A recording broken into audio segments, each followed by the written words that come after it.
Hey guys, SJW Essential here. Today I want to make this follow-up video of the debate I took part in a week ago. I don't really need to make this video because the other guy I was debating kind of won the debate for me. He proved himself to be a deranged piece. This guy. I don't believe in peace. I believe in money and power. Oh, okay, dude. Hateful bigot. I'm an Ashkenazi. I got a better brain than you have as a Sephardi. That's just the luck of the draw, pal. That woman can be competent. Sand monkey neighbors of yours, and you hand it over to the sand monkeys. That's how stupid you are. Your country is a rotten cesspool with no. And an immature child incapable of having a civilized debate. I don't need you to give me anything. You live in a tiny little apartment in a crowded, overpriced cesspool. I don't care about you. You're stupid. I live in a private home with a large yard. I don't know what you're talking about. Oh my God! I fantastic for you. Let's move on. It's irrelevant. I think it's because you're an idiot. Let me finish my sentence. I'm not going to let you finish because you're a pathological liar. No one should listen to your garbage. You're a douche. Most of Europe does have trials by jury, dumbass. Daniel, can you moderate it? Can I please finish my point?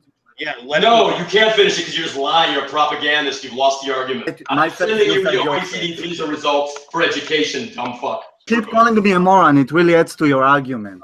No, you are a moron. That's obvious. Oh, sir. That's like saying that GE is government owned because America bailed it out. GE was not bailed out. It was. GE was bailed out in the stimulus package of Obama. General Electric did not get a bailout, sir. And not GM, I'm sorry, General Motors. There you go. You were wrong again, idiot. I'm not. I just confused one letter. It doesn't. You're always confused because you're a stupid moron. Look, here's the deal. You are clearly deranged and psychotic. So I'm just going to call it a day. And I wish you all the best. My skin. Yeah. You're stupid and you're dishonest and you lie. So I'm finished with the debate. Have fun. I decided to make this video to reiterate a few points I made in the debate and debunk the only point I considered due to the fact of me being live on the stream and not having the time to research the point he made on the spot. I also thought it would be a good chance to show SJWs how shining the light on bigoted cockroaches like BNB and giving them a platform could show how ridiculous they are, and it is the best way to combat racists like him. One of the points BNB made in the debate was that Israel doesn't have a constitution, therefore it's not a democracy nor a country with Western values. I made the point that Israel does have a constitution and it's an unwritten one. Israel has an uncodified constitution like Canada and the UK, which are Western democracies, and it's called the Basic Laws of Israel. So let me read it to you. The Basic Laws of Israel are the constitutional laws of the State of Israel. These laws deal with the formation and role of the principal institutions of the state, and with the relations between the state's authorities. They also protect civil rights, although some of these rights were earlier protected at common law by the Supreme Court of Israel. The basic laws are intended to be draft chapters of the future Israeli constitution, postponed since 1950 and act as a de facto constitution until their future incorporation into a formal unitary written constitution. Israel, as of 2017, functions according to an uncodified constitution consisting of both material constitutional law based upon cases and precedents, common law, and the provisions of these formal statutes. So as you can clearly see, Israel is an uncodified constitution like Canada and the UK, which I wouldn't deem un-Western and unfree countries just because they don't have a written constitution yet. Another point that was made in both of the debate by BNB was that Israel was behind a conspiracy, the Bank Leumi conspiracy, and his argument was that because Israel is a major shareholder in all of the banks of Israel, it was part of their conspiracy. As far as the conspiracy go, I won't get into the details. I haven't read them myself. I'm not well versed in conspiracies because this one is especially irrelevant to the case, because the entire premise of BNB's argument is wrong. Like I said before, he stated that Israel is a major shareholder in every bank in Israel, which is not true. Israel only has shares in Bank Leumi, but those shares are insignificant because it's only 5.5% of the company. 96% of the company is publicly owned and is publicly traded. So the entire premise for the argument that Israel was behind this said conspiracy is completely wrong. As far as the conspiracy being true, like I said, I haven't read into it, it's irrelevant, it's completely unimportant to the debate, because the debate was about Israel and the Israeli government being behind it, which we right now proved it wasn't. So let's move on to the next point. So the final points I want to go over from the debate were that Israel has no freedom of speech and blasphemy laws. Let's go over a couple of cases from Israel history regarding freedom of speech, and you can decide for yourself. The first case happened in 1953, where an Israeli newspaper published a false article that the Interior Ministry considered to be endangering to the Israeli public, and used its authority to shut down the newspaper for 15 days.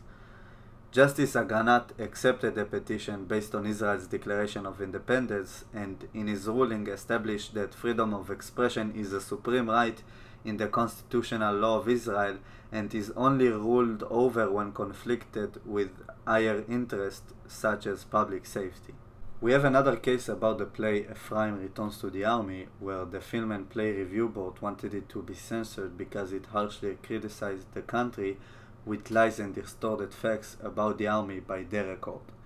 The Supreme Court of Israel overruled it and let the show continue. Other attempts were taken against pornography and films that portrayed racist expression, and the Supreme Court ruled over it as well and deemed it unconstitutional. The last case I wanted to take a look at was where a book called Baruch the Man, about Baruch Goldstein, a religious extremist terrorist who killed 29 Palestinians. The editors of the book were tried for incitement of violence and racism. As you can see clearly, freedom of speech in Israel is blind and not ruled to either side, especially in the case of the book depicting anti-Palestinian rhetoric that was deemed to be inciting violence, and it's protected even though it damages the image of the country, like we've seen in the case of Ephraim Returns to the Army. Let's talk about blasphemy laws in Israel. BNB made the argument that Israel has no freedom of speech and is un-Western because they have blasphemy laws. After taking a further look and doing my own research, I was glad to find out that it's a dormant law.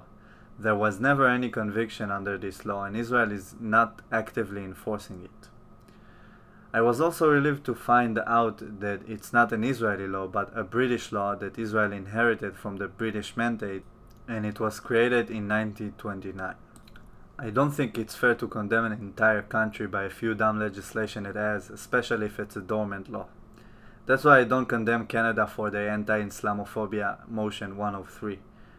That's why I don't condemn New York, a state in the USA which is the bastion of freedom of speech, for passing a law that makes it so you can be fined for misgendering someone up to $250,000. And if you refuse to pay that fine, you go to jail. That's why I don't condemn the Danish community for having a law that states you can hit a Swede with a stick for crossing a frozen sea between Denmark and Sweden. And if he's naked and drunk, you can shoot him with a bow and arrow as well, therefore giving you a free murder pass.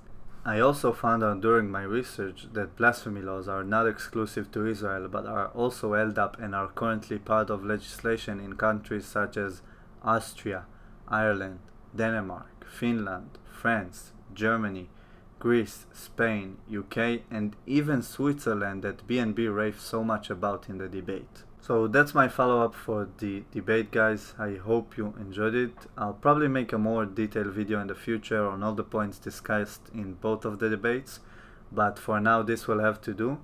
I don't want people to think this is an Israeli propaganda channel, so that's why I'm toning it down. It's all about anti-SJWs in here, so that's why I made this video short and sweet, as short as I can make it. Thank you guys for watching. You can check all the sources in the description as well as the debate. Peace. Hello, my name is Jane. I'm social justice waste. Agree with me or you'll be shamed. Hello, my name is Jane. I'm social